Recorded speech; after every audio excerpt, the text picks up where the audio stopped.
Hello, welcome back to the Boardgames 4K YouTube channel, and this is a channel where we do playthroughs, reviews, unboxings, and we generally talk a lot of crap about tabletop gaming in general. And in this video we're going to be talking about the top 10 board game designers that we think have changed the face of board gaming over the last 40 odd years or whatever, however long we've been playing board games for. So we're going to run down from 10 down to 1, and we're going to rank these designers in order of importance to us. They might not be important to you. You might be shouting at us saying, well, why isn't this person in there?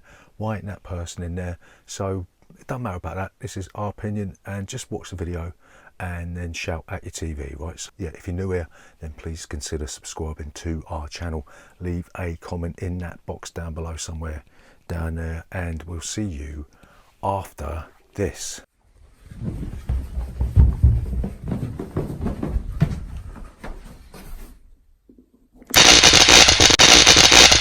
Boardgames 4K.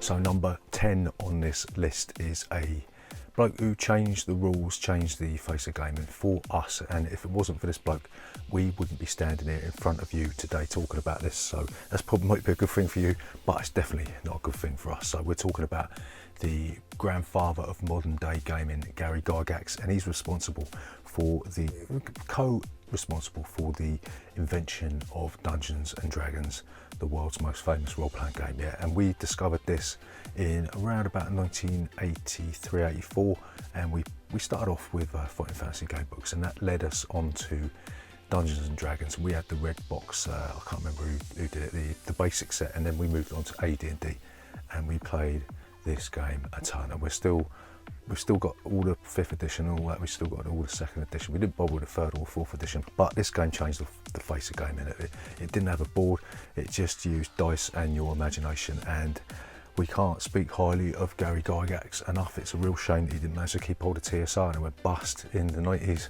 but it doesn't matter because he is a legend. Sadly passed away a few years ago, but there you go, his legacy will live on forever, and that's number 10, that's Gary Gygax. So number 9 on this list is a bloke called Peter Hawes, and he's responsible for one of our favourite games is Francis Drake, and another really simple cube push-in sort of area control game called Royals. And we first discovered this bloke through Francis Drake. We picked up a copy of that mainly due to the lavish production, but it actually turned out to be a really fantastic game, and Royals is no exception to that. It's a lot more basic as far as the components are concerned, just a load of cubes, a few tokens and stuff, but as far as area control goes, and the simplest game you could probably want, Royals is well worth a go. And yeah, Peter Hawes at number 9, fantastic game designer. Check out some of his stuff. So number 8 on this list is we almost didn't make the list, you know, so it's sort of a bit of a hit and miss designer for us, but it's Eric Lang. And I think the reason he's on this list, I mean, the thing for us is Eric Lang either makes absolute corkers or he makes absolute dog shit. If it weren't for Blood Rage or Rise and Sun, then maybe he would be on this list. Oh yeah, and Arcadia Quest, forgot about that one. But if you look at some of his games like I don't know, like XCOM, it's just it's not for us. We didn't like that time element. It looks bland, you know. And you've got other games that he's done like The Godfather, and I don't know, he's got that upcoming thing where I think he tries too hard to sort of mix things up a little bit. But Blood Rage, Rise and Sun, a couple of our most favourite games of all time, we had to put Eric Lang on this list, right? That's number 8, Mr. Eric M. Lang.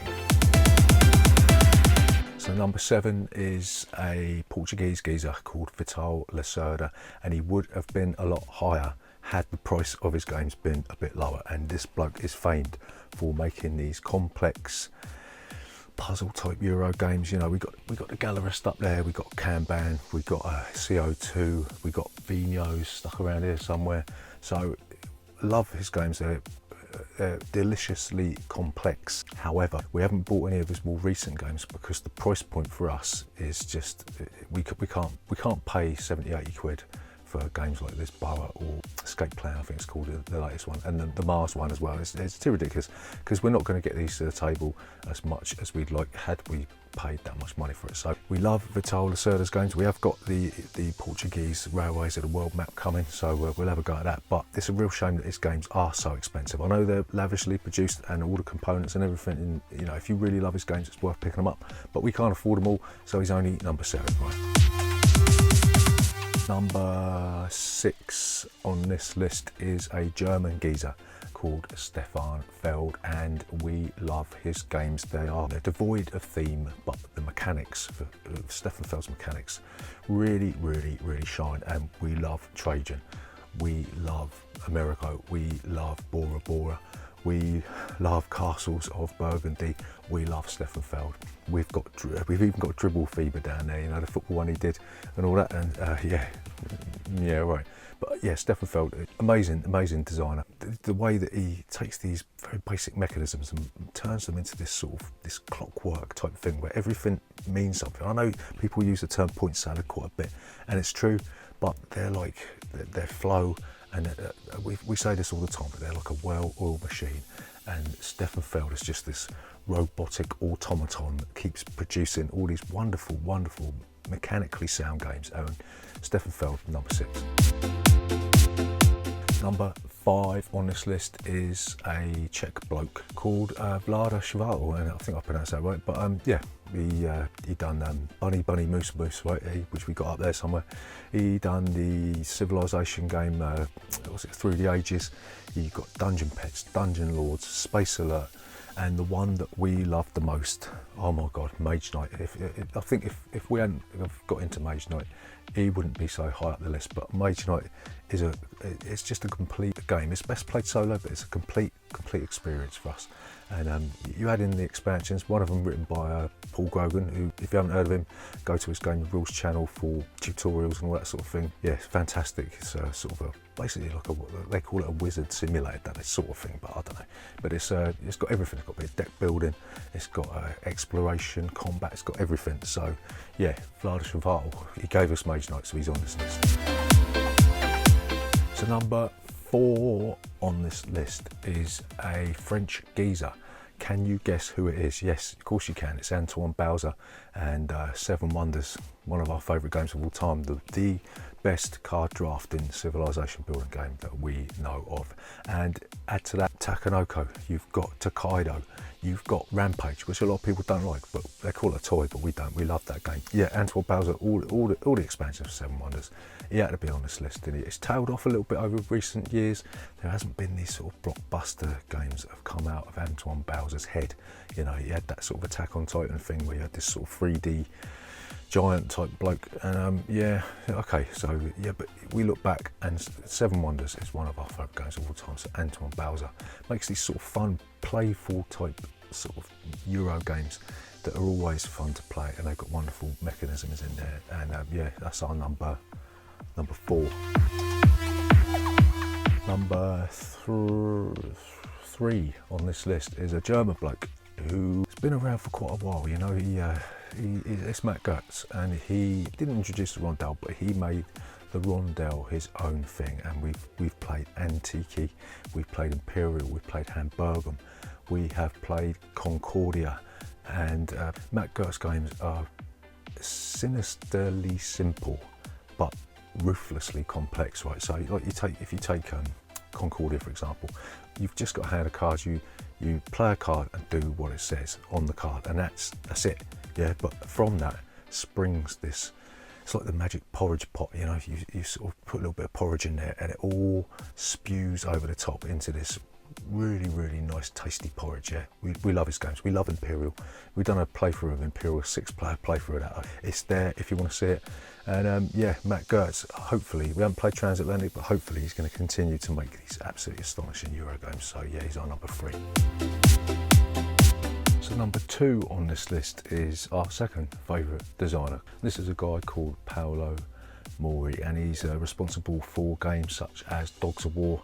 He did Augustus, he did Ethnos, and various other games. And yeah, a lot of his games are very simple. Like take Dogs of War for instance. All you're doing is you put one of them wonderfully sculpted miniatures on the board and taking a reward. But got that push me pull you aspect to the game, you know. So it's the same with FNOS, where you're trying to get these rewards from the races that you're taking control of.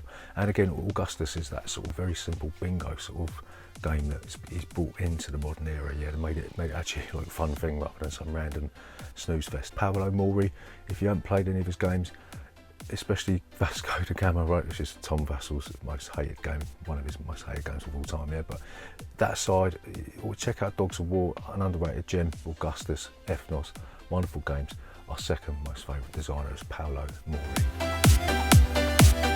So number one, our favourite game designer of all time. Can you guess who this is? Yes, and of course it is the inimitable Bruno Kafala, and he is the designer of our favourite game of all time, Cyclades. You've got Shadows over Camelot, you've got Crazy Penguins,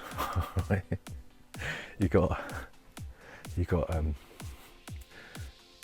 Mission Red Planet. You got a wealth of Bruno Kafala games that you could sink your teeth into, and they're all mostly wonderful games. And he's got this weird style where the way normally his designs work is that you want to do something, but you have to do something bad as well. You know, you sort of, there's this tussle between getting a reward but giving something up, and trying to sort of meet yourself in the middle with that. You know, every time Bruno Kafala comes out with a new game, and even King Domino, we picked that up, and it turned out to be this wonderful small tiny little game that me and my kids love to play. But he keeps producing these wonderful games. There's been a couple of stinkers, you know. There's, what was the one that he did with the theatre thing, Histrio or something? Yeah, right. So yeah, but more often than not, this French bloke who actually started designing games because I think his missus left him, and he ended up living in some cabin somewhere, and he made a game and sent it to some bloke just out of the blue, and he ended up being our favourite game designer of all time. So we owe you one, Bruno. If you ever watch this video, thank you so much for your board game designs, and yeah, you are number one board game designer. So yeah, if you're ever in England, just knock us up and we'll make you a cup of tea, right? Yeah, that's our top 10 board game designers. So if like I said, if you're new here, please consider subscribing to our channel for more board game stuff. Leave a comment in that box down below, and we'll see you next time.